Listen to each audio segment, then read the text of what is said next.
ধন্যবাদ মাননীয় মডারেটর, বিজ্ঞ বিচারক মণ্ডলী আমাকে কিছু বলার সুযোগ করে দেওয়ার জন্য। বিতর্ক চলছে এবং চলবে। আজকে বিতর্কের বিষয় নির্ধারণ করা হয়েছে বাল্য বিবাহই নারী অগ্রগতির প্রধান অন্তরায়। অত্যন্ত যুক্তিসঙ্গত কারণে বিষয়টির বিপক্ষে আমার ও আমার দলের তীব্র অবস্থান। মাননীয় মডারেটর, আমি প্রথমেই বলতে চাই, যুক্তিতে মিলবে মুক্তি, তর্কে নয়।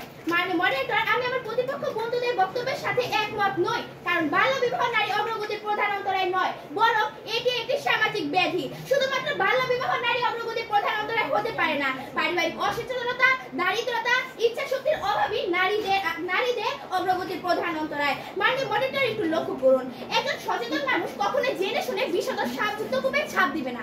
ঠিক তেমনি একজন সচেতন মানুষ কখনো জেনে শুনে নারী অগ্রগতি নষ্ট করতে পারে না। মাননীয় মডারেটর, আজকের বিষয়টি হলো বাল্য বিবাহই নারী অগ্রগতির প্রধান অন্তরায়। মাননীয় মডারেটর, পারিবারিক অসচেতনতার অভাবেই আমাদের সমাজে বাল্য বিবাহ হচ্ছে। তাহলে কিভাবে আমার প্রতিপক্ষ বন্ধুরা বাল্য বিবাহ নারী অগ্রগতির প্রধান অন্তরায় বলছে? প্রশ্ন রেখে গেলে আমার সকল উত্তরটি দিয়ে যাবেন। মাননীয় মডারেটর, আমাদের খুঁজতে হবে আমাদের সমাজে কেন বাল্য বিবাহ হচ্ছে।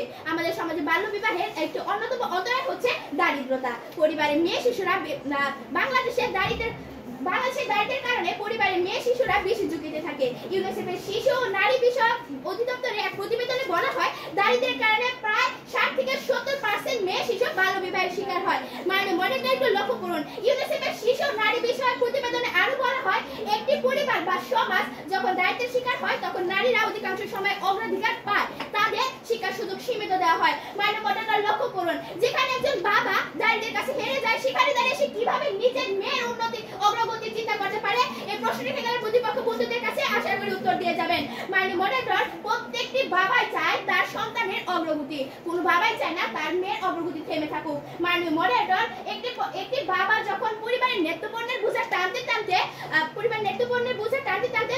মেয়ের কাঁধে স্কুল ব্যাগটি তুলে দেওয়ার কথা ভুলেই যায়, তখন কিভাবে শুধু বাল্য বিবাহকে নারী অগ্রগতির প্রধান অন্তরায় বলছি, এটা আমার বোধগম্য নয়। মাননীয় মডারেটর, বাল্য বিবাহ ছাড়াও নারী অগ্রগতির আরেকটি অন্তরায় হলো ইচ্ছা শক্তির অভাব। কবি কাজী নজরুল ইসলাম বলেছে, ইচ্ছা থাকলে উপায় হয়। ইচ্ছা শক্তির অভাব নারীর অগ্রগতির আরেকটি বড় প্রতিবন্ধক। যদিও সমাজে নারীদের জন্য নানা ধরনের সীমাবদ্ধতা রয়েছে, তবু ইচ্ছা শক্তি বা আত্মবিশ্বাসের অভাবই নারীদের উন্নয়নের পথে এক বিশাল বাধা। যখন নারীরা নিজের স্বপ্ন, লক্ষ্য এবং আকাঙ্ক্ষাকে বাস্তবায়ন করার সময় নিরুৎসাহিত হয়ে পড়ে, তখন সে নিজের জীবন ও ক্যারিয়ার এগিয়ে নেওয়ার কঠিন হয়ে পড়ে। মাননীয় মডারেটর, একটু লক্ষ্য করুন, ইচ্ছা শক্তি থাকলে অগ্রগতির সকল বাধা অতিক্রম করা যায়। ইচ্ছা শক্তির ফলে অনেক নারী তাদের অগ্রগতির ধারা বজায় অবদান রেখেছে এই পার্থিব জীবনে। মাননীয় মডারেটর, লক্ষ্য করুন, আমি একটি বাস্তব উদাহরণ দিচ্ছি। বেগম রোকেয়া সাখাওয়াত হোসেনকে বলা হয় নারী জাগরণের অগ্রদূত। তার ইচ্ছার বিরুদ্ধে গিয়ে 18 বছর বয়সে বিয়ে দেওয়া হয়। বেগম রোকেয়া উচ্চ শিক্ষা লাভ করতে চেয়েছিলেন। তিনি সমাজে উন্নয়নে পুরুষের পাশাপাশি সমান অবদান রাখতে চেয়েছেন। মাননীয় মডারেটর, তার মধ্যে ছিল প্রবল ইচ্ছা শক্তি। মাননীয় মডারেটর, যদিও তার ইচ্ছা পূরণ হওয়ার আগে বিবাহ হয়ে যায়, তবুও সে তার স্বামীর হাত ধরে উচ্চ শিক্ষায় শিক্ষিত হয়। মাননীয় মডারেটর, তিনি আমাদের সমাজে খুবই বড় একটি ভূমিকা পালন করে। এতে কি প্রমাণিত হয়ে যায় না যে বাল্য বিবাহ নারী অগ্রগতির প্রধান অন্তরায় নয়? প্রতিপক্ষ বন্ধুদের কাছে প্রশ্ন রেখে গেলে আমার সঙ্গে উত্তরটি পাবো।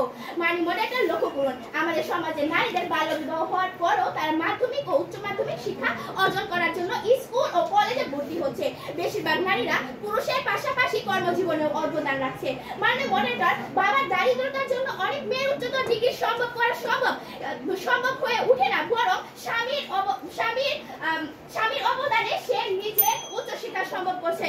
মাননীয় মডারেটর, আমি বক্তব্য শেষ করব, তার আগে আমার প্রতিপক্ষ বন্ধুদের প্রশ্নের উত্তর দিয়ে যেতে চাই। আমার প্রতিপক্ষে বন্ধু দ্বিতীয় বক্তব্য বলে গেলেন যে আপনারা যে বাল্য বিবাহ এত উদাহরণ দিয়ে গেলেন, তাদের পরিবার যদি সচেতন হতো তাহলে তাদের বাল্য বিবাহ হতেই পারতো না। তাহলে কি পারিবারিক অসচেতনতাই নারী অগ্রগতির প্রধান অন্তরায় হতে পারে? প্রশ্ন রেখে গেলে প্রতিপক্ষ বন্ধুদের কাছে আশা করি উত্তরটি দিয়ে যাবেন।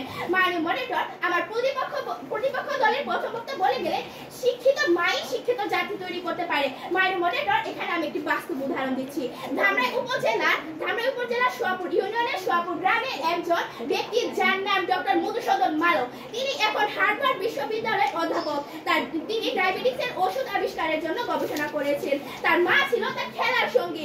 মাননীয় মডারেটর, এই উদাহরণ থেকে কি বোঝা যায় না যে শুধুমাত্র শিক্ষিত মাই নয়, সচেতন মাও শিক্ষিত একজন জাতি গঠন করার ভূমিকা রাখে? মাননীয় মডারেটর, একটু লক্ষ্য পূরণ।